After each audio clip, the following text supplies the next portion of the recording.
belajar bareng sama Miss Nisa. Sesi kali ini adalah tentang limit sepihak bersama saya, Mrs. Nisa. Pertemuan sebelumnya kita telah membahas limit yang biasa gitu ya. Nah, kali ini kita membahas limit sepihak. Apa itu limit sepihak? Yaitu kita pandang si limit dari sisi kiri dan sisi kanan.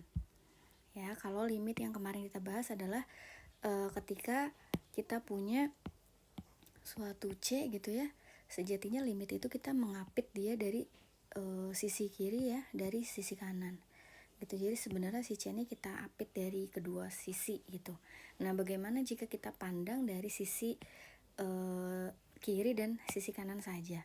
Nah, definisinya bisa teman-teman lihat di sini ya. Yang pertama, kita bahas dulu untuk sisi kiri. Jika X mendekati C dari arah kiri, atau ilustrasinya kita lihat di sini. Nah, ini adalah nilai yang kita tuju ya, si C.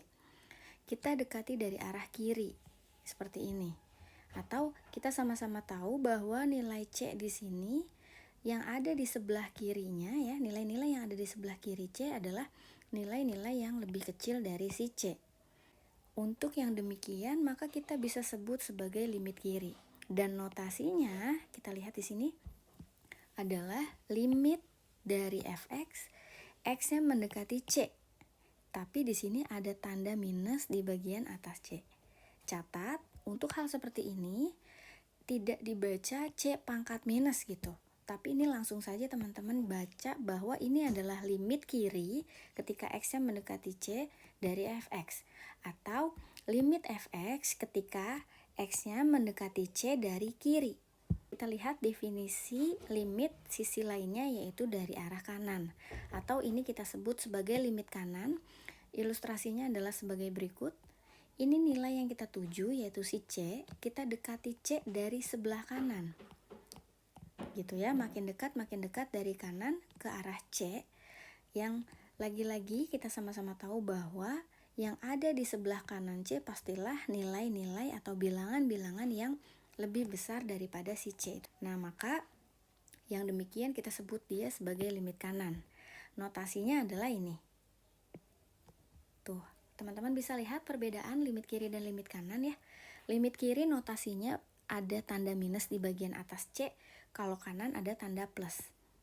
Ingat, lagi-lagi saya coba jelaskan, ini bukan dibaca C pangkat plus, tapi ini dibaca adalah limit kanan dari si fx ketika x mendekati C. Atau boleh juga kita sebut sebagai limit fx ketika x mendekati C dari arah kanan. Untuk limit kiri dan limit kanan ternyata ada hubungannya teman-teman. Jadi antara limit yang biasa gitu ya, yang udah kita kenal kemarin, dengan limit sepihak. Oke, yang sudah saya stabiloin di bawah sini, silakan teman-teman perhatikan ya. Limit fx ketika x-nya mendekati C adalah L. Jadi ini adalah nilai limitnya. Jika dan hanya jika ini limit kiri dari si fx dan sama katanya di sini ya dengan limit kanan si fx, yaitu nilainya adalah si L. Gitu ya. Oke. Jadi bisa kita bilang bahwa ketika limit kiri dan limit kanan dari suatu fungsi itu bernilai sama, maka limitnya ada gitu, yaitu nilainya apa? Nilainya ya sama, L juga. Begitu. Ya, nah saya sudah membuat catatan di sini. Ya, catat bahwa suatu limit kita bisa sebut dia ada atau limitnya ada gitu jika hasil atau nilainya ketika kita hitung itu berhingga. Ya, atau masih bilangan real. Dan limit kiri dan limit kanannya bernilai sama. Untuk lebih jelasnya, biar lebih paham, kita coba kerjain contoh nomor 1 ini. Ya, saya punya fungsi yang mana fungsinya di sini adalah fungsi majemuk ya. Kenapa disebut fungsi majemuk? Karena di sini fungsinya aturannya ada 3. Aturan yang pertama, untuk x yang lebih kecil atau sama dengan 0, ya, fungsinya adalah x kuadrat. Kemudian jika x-nya ada di antara 0 sampai 1, maka fungsi yang kita pakai adalah yang kedua atau si x. Dan yang terakhir, ketika x-nya lebih besar atau sama dengan 1, maka yang kita pakai adalah fungsi yang ketiga. Pertama kita mau coba menghitung limit X mendekati 0 dari si fx. Fx yang ini tentunya ya, jika ada. Ya, kenapa pakai jika ada? Ya karena bisa jadi suatu limit itu nggak ada nilainya. Oke, untuk yang pertama yang harus kita perhatikan, berhubung ini adalah fungsi majemuk, adalah nilai yang kita tuju di sini. Apakah dia berubah aturannya ketika X-nya menuju 0, baik itu dari arah kiri dan dari arah kanan.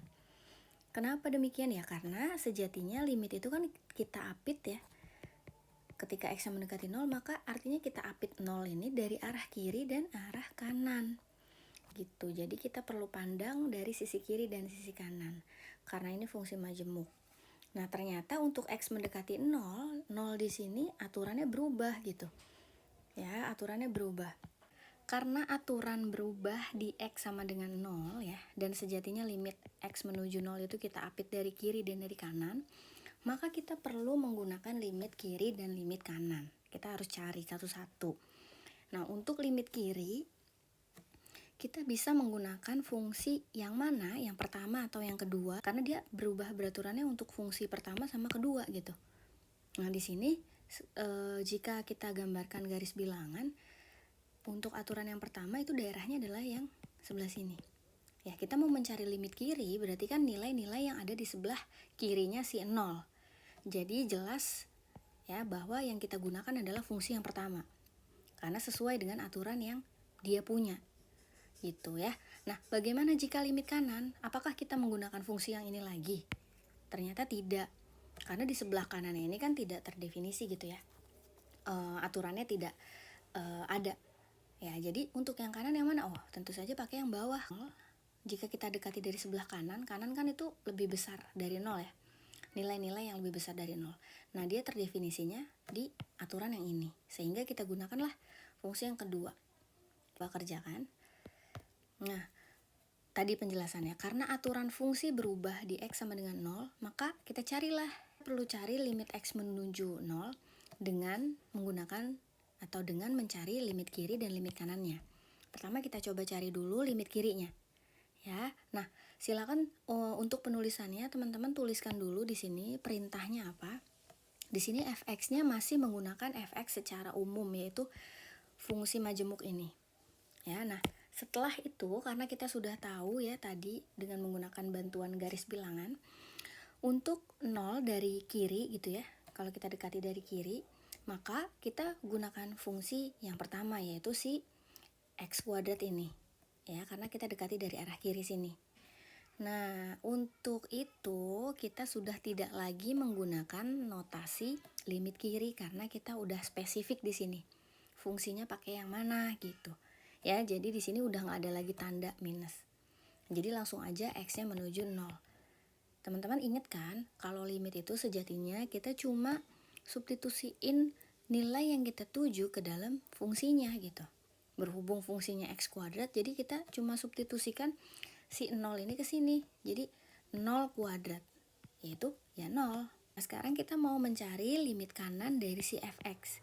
Ini fx yang masih umum, yaitu fungsi majemuk yang ada 3 tadi. Ya, ini untuk mencari limit kanan. Karena kita sudah tahu ya 0 kita dekati dari arah kanan itu menggunakan fungsi yang mana, yaitu fungsi yang kedua. Kita langsung aja tulis di sini spesifik X, bukan fx lagi. Nah, ininya juga udah nggak ada tanda plusnya. Jadi kita tinggal substitusikan aja ke sini sama dengan 0. Oke, menurut teman-teman, jika kita punya limit kirinya 0, limit kanannya juga 0, kesimpulannya adalah limit dari si fx yang mau kita cari nih untuk X menuju 0, maka nilainya adalah 0. Mengapa demikian? Kita bisa simpulkan begini, karena kita punya hubungan.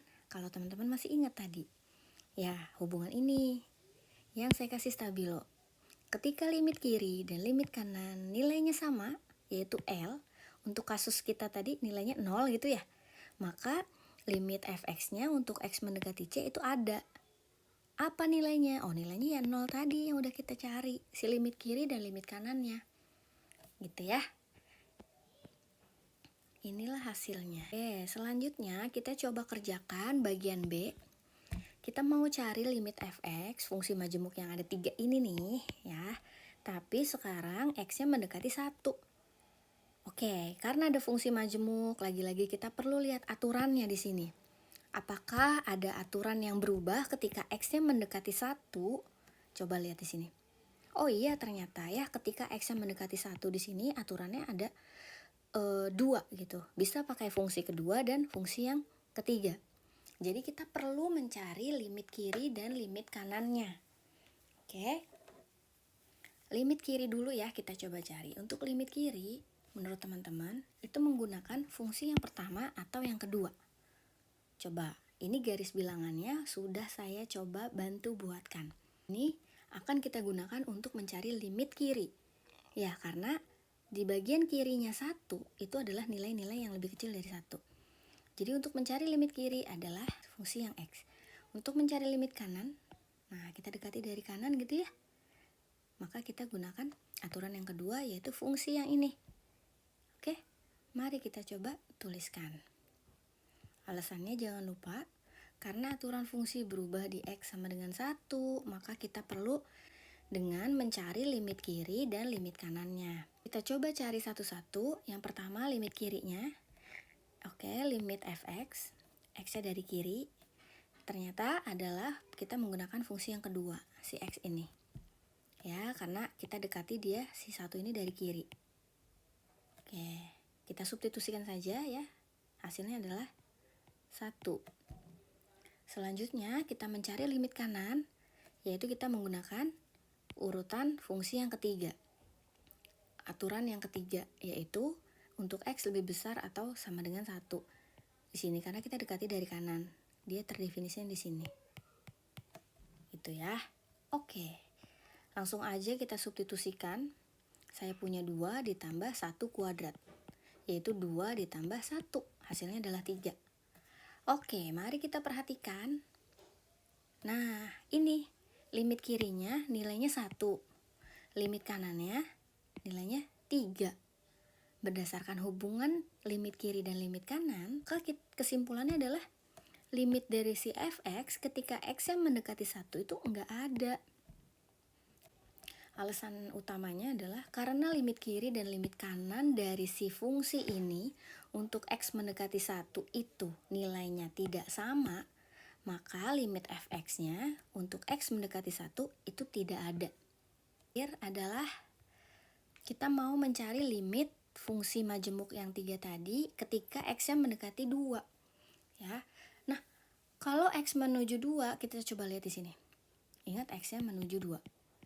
Ketika x-nya mendekati 2, sudah jelas bahwa aturan yang kita pakai adalah aturan yang ketiga. Karena aturan yang ketiga kan nggak berhenti sampai di 1 aja ya, dia masih terus saja sampai ke sini. Nah, 2 kan ada di sini. Cari limitnya kayak yang udah kita lakuin kemarin-kemarin. Tinggal kita substitusikan 2 ke dalam X sehingga saya punya 2 tambah 2 kuadrat atau 2 tambah 4 sama dengan 6. Nah, ini adalah nilai dari limit fx ketika x mendekati 2. Atau lebih jelasnya spesifiknya fungsinya pakai yang ini. Ya, karena ketika x mendekati 2, aturan yang kita pakai adalah untuk fungsi x kuadrat tambah 2. Kita pakai aturan yang ini. Mudah-mudahan dari ketiga yang sudah kita kerjakan ini, teman-teman bisa mengambil benang merahnya. Ya, bisa menganalisis kapan harus mencari limit kiri dan limit kanan. Kapan kita bisa langsung aja kerjain ke kayak bagian yang C. Oke, sebagai oleh-oleh, silakan teman-teman bisa kerjakan soal latihan atau soal contoh sebenarnya ini ya. Soal contoh nomor 2. Fungsinya masih sama kayak tadi, masih jenis fungsi majemuk, yaitu aturannya cuma 2 ya, cuman kali ini. Ya, aturan yang pertama untuk x yang kurang dari atau sama dengan 1. Kita pakai fungsinya yang pertama. Nah, kalau x-nya lebih besar dari 1, kita pakai fungsinya yang kedua. Yang harus teman-teman hitung yang pertama adalah ketika mencari limit fx ketika x-nya mendekati 1. Yang kedua ketika x-nya mendekati min 4, dan yang terakhir x-nya mendekati 10. Jika ini semua ada limitnya. Harap berhati-hati mengerjakannya. Kapan kita harus mencari limit kiri dan limit kanan, kapan kita main hajar gitu ya. Atau maksudnya tinggal langsung masukin aja ke fungsinya. Mudah-mudahan ini bisa teman-teman kerjakan dengan baik dengan mengandalkan apa yang udah kita kerjakan di soal nomor 1 tadi. Oke, saya rasa sesi kali ini sudah cukup. Jangan lupa ikatlah ilmu dengan tulisan. Jadi, apa yang udah teman-teman tonton, harapan saya teman-teman tuliskan juga di buku catatan masing-masing. Sampai ketemu di sesi berikutnya. Assalamualaikum warahmatullahi wabarakatuh.